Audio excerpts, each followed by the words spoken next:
te trouves-tu? De quel côté te trouves-tu? Aujourd'hui, même les serviteurs de Dieu, même les grands hommes de Dieu, commettent des différentes erreurs. Pourquoi? Parce qu'il y avait une personne, son pasteur lui avait parlé, et ce pasteur, les enseignements de ce pasteur, tellement que c'est son pasteur, sans pourtant approuver ce que le pasteur avait parlé, directement il prend cela, il commence à mettre ça en action, et directement ça descend, ça descend, ça descend. Bien aimé dans le Seigneur, laisse-moi vous dire, les hommes peuvent parler, les pasteurs peuvent parler, mais personne ne parlera plus que notre Dieu. Laisse-moi vous dire une chose de très importante.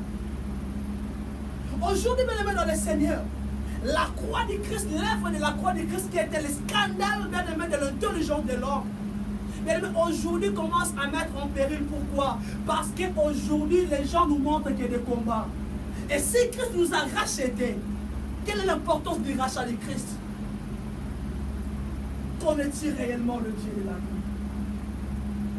Est-ce que tu t'avances et tu t'écris que tu es chrétien? Est-ce que tu connais ce Dieu-là? Moïse a demandé à Dieu, tu m'envoies d'y aller auprès des enfants d'Israël. Et si on m'a demandé, qui est celui qui t'a envoyé? Qu'est-ce que je vais dire? Aujourd'hui, beaucoup d'enfants de Dieu cherchent toujours à marcher sans pourtant connaître la personne qui le conduit. Oui, Dieu est Dieu. Et qui est Dieu? Alléluia. Voici le royaume des cieux. C'est ceux qui te connaissent, toi le seul vrai Dieu. Connaître Dieu, ce n'est pas en parole simplement. Connaître Dieu, ce n'est pas le fait de déclarer simplement en parole.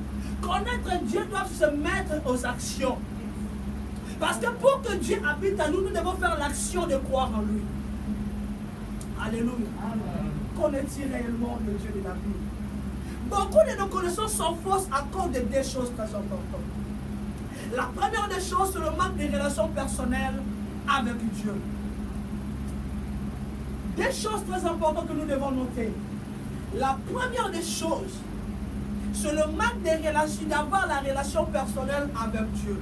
Voici la sacerdoce d'Aaron. Si la sacerdoce d'Aaron avait beaucoup d'erreurs, c'est parce que lorsque Dieu donnait des instructions de la sacerdoce, Aaron n'était pas présent dans la présence de Dieu. C'est pour cela que ça a poussé Aaron bien-aimé. Lorsqu'on lui a demandé de faire le veau d'or, il a fait le veau d'or.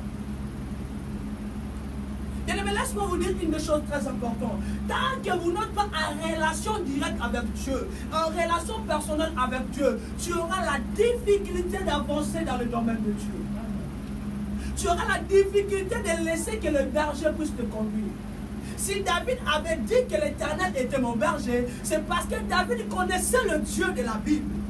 Il connaissait que le Dieu que moi, David, je mets ma confiance, c'est celui qu'on appelle le Dieu d'Abraham, d'Isaac et de Jacob. David avait une relation personnelle avec son Dieu. Cela me pousse à parler de l'impact de la rencontre avec Dieu. L'impact de la rencontre avec Dieu. Lorsque Dieu rencontre une personne, bien aimé dans le Seigneur, la vie de cette personne ne reste plus le même. Aujourd'hui, même tu t'appelles chrétien, tu te dis que tu as une relation personnelle avec Dieu. Compare ta vie ancienne avec la vie que tu mènes aujourd'hui. Est-ce la même vie où il y a une différence? L'apôtre Paul pouvait dire dans le livre des Galates 1, verset 13 à 17, il dit, moi Paul, j'étais avancé dans le judaïsme. Mais lorsque je suis rencontré avec Dieu, je suis rencontré au cours de Damas dans mon chemin, j'ai été changé. L'impact de la rencontre.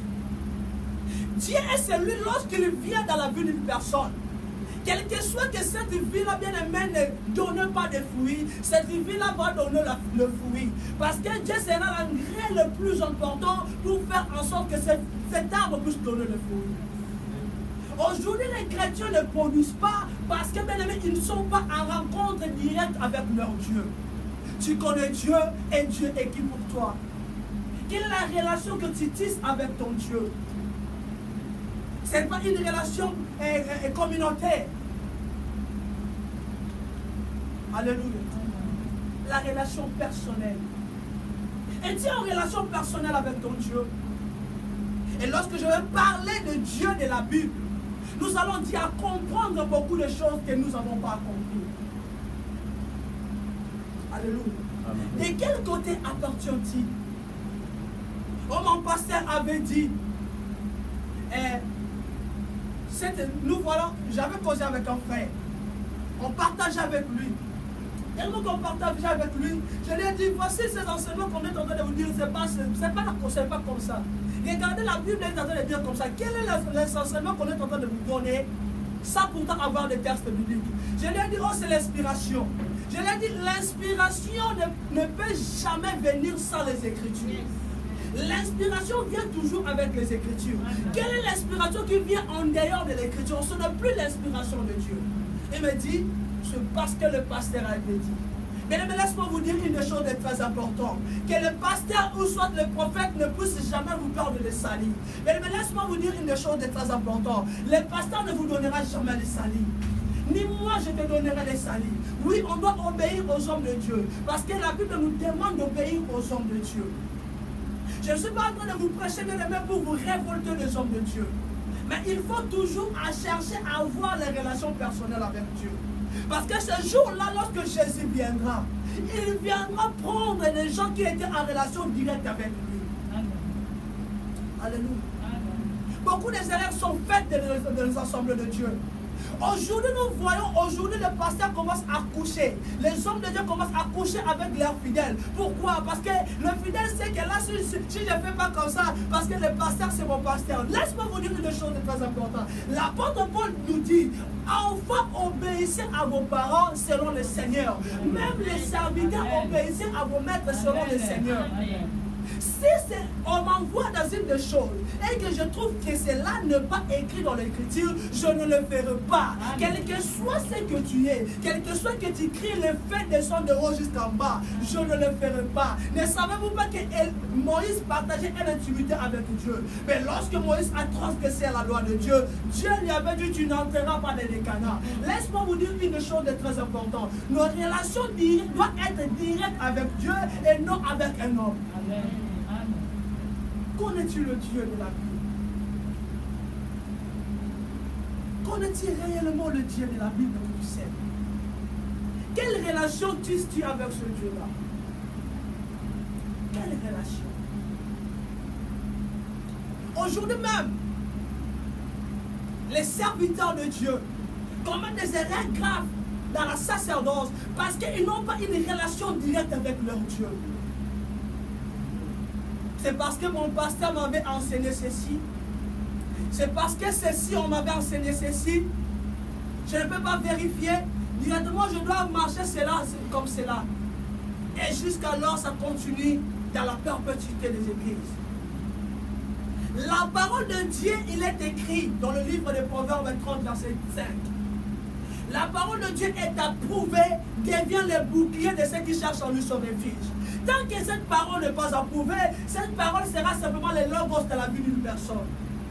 Il faut que les rêves viennent. Or, avant que les rêves viennent de la vie d'une personne, il faut que la personne puisse avoir une relation directe avec le Dieu. Apollos de rien.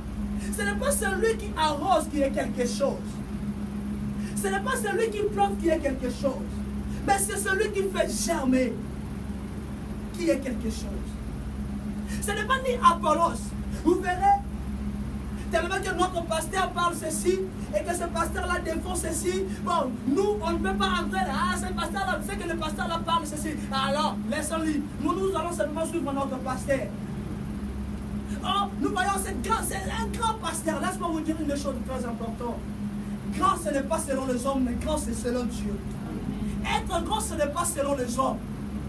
Aujourd'hui, beaucoup des erreurs sont faites parce que les grands avaient dit. Qui est ce grand-là qui peut dire, qui peut s'égaler à la parole de Dieu? La parole de Dieu reste toujours suprême et doit toujours s'imposer dans nos décisions. Connais-tu réellement le Dieu de la Bible? L'impact personnel. As-tu un impact personnel avec Dieu? Est-ce que le Dieu de la Bible a déjà impacté ta vie? Lorsque le Dieu de la Bible impacte la vie d'une personne, les regards de cette personne ne sera plus le même. Les regards de cette personne ne marchera plus le même. Son marche ne sera plus le même. Parce que le Dieu de la Bible lui a impacté. Alléluia. Alléluia. Cherchons à avoir une relation personnelle avec Dieu. Cherchons à tisser une relation personnelle avec Dieu. La deuxième des choses, c'est le sentiment de préférence charnelle. Beaucoup de nos relations qui se rendent fausses, il y a plusieurs conditions, mais moi j'ai pris simplement deux. Beaucoup de nos aperçus envers Dieu sont rendus fausses à cause de nos sentiments personnels.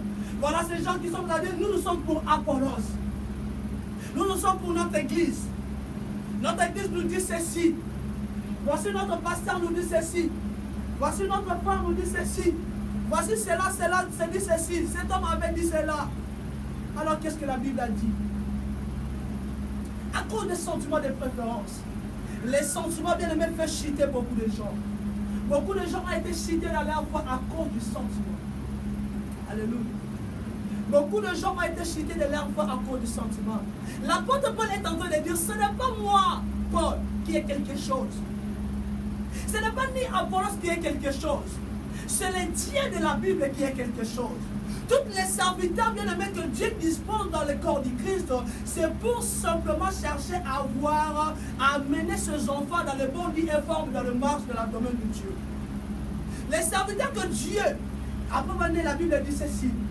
L'apôtre Paul dit, aux autres Dieu a donné d'être apôtres, aux autres d'être prophètes. Mais tout cela pourquoi? Tout cela pourquoi? Pour quel intérêt? Pour que nous puissions grandir dans la foi. Mais tant que tu ne bannis pas tes sentiments, cela te poussera bien aimé à faire des choses, à commencer à boycotter selon les sentiments. J'ai vu des gens qui commencent aujourd'hui à boycotter des lois de Dieu à cause qu'un homme avait dit. Mais quel que soit je peux parler, quelle que soit mes paroles peuvent apparaître devant vous belles ou comment. Mais bien aimé dans le Seigneur, lorsque cette parole commence à retrancher quelque chose dans la parole de Dieu, ne m'acceptez pas. Alléluia. Ne m'acceptez pas. J'ai vu des gens, une personne qui commence à dire, oh, on nous a fait comme des prophètes, comme des pasteurs. Donc cela veut dire que nous tous nous sommes frères, oui. Mais Dieu lui-même fait une exception, il dit, ce sont mes serviteurs, ce sont des prophètes. Mais aujourd'hui, beaucoup des enseignements qui sont venus dans le monde sont fausses. Il faut faire très attention. Si nous avons pris ces termes, c'est pour que chacun de nous puisse avoir une relation directe avec son Dieu. Puisse avancer dans une relation directe avec son Dieu. Les sentiments commencent à bannir. Les sentiments commencent à prendre place dans les ensembles de Dieu. Évitons les sentiments bien-aimés dans le Seigneur. Aujourd'hui, de préférence charnel commence à prendre place. Moi je suis d'Apollos, moi je suis de telle église. Nous tous nous sommes les corps du Christ. Donc c'est Jésus qui est la tête. Les autres sont des parties du corps. Quel que soit l'acte important, c'est une partie du corps. C'est la tête qui dirige. Ce n'est pas bien aimé notre membre qui dirige, mais c'est la tête qui dirige. Dans tous les corps du Christ, c'est Jésus qui est notre dirigeant. Alléluia. Bien-aimé dans le Seigneur, c'est deux choses très importantes, il faut l'éviter. Manque de relations personnelles. Voici ce Dieu est en train de déclarer, nous sommes le fils d'Abraham. Nous sommes le fils d'Abraham. Jésus dit, vous êtes fils d'Abraham. Alors, comment mes paroles ne se trouvent-ils pas à vous? Je suis chrétien. Je suis enfant de Manaïm. Comment les paroles de Dieu ne se trouvent pas en vous? Parce que Manaïm n'est qu'une branche. Manaïm n'est qu'une branche du bergerie que Dieu a placée afin d'aider ses brebis à se tenir fermes dans la foi. Tu es brebis de Manaïm. Tu es brebis de telle ou telle église. C'est ton pasteur, c'est ton prophète. Alors pourquoi la parole de Dieu qui est le plus important ne se trouve pas en toi? Le plus important, c'est la parole de Dieu qui doit demeurer en nous. Ce n'est pas appartenir dans un groupe quelconque, mais c'est la parole de Dieu qui doit appartenir à nous. Dieu fait de tous les importants pour que nous puissions avoir la nourriture solide. Dieu fait de toutes ces façons. Après, il a donné le Saint-Esprit comme un don. Il dit, j'ai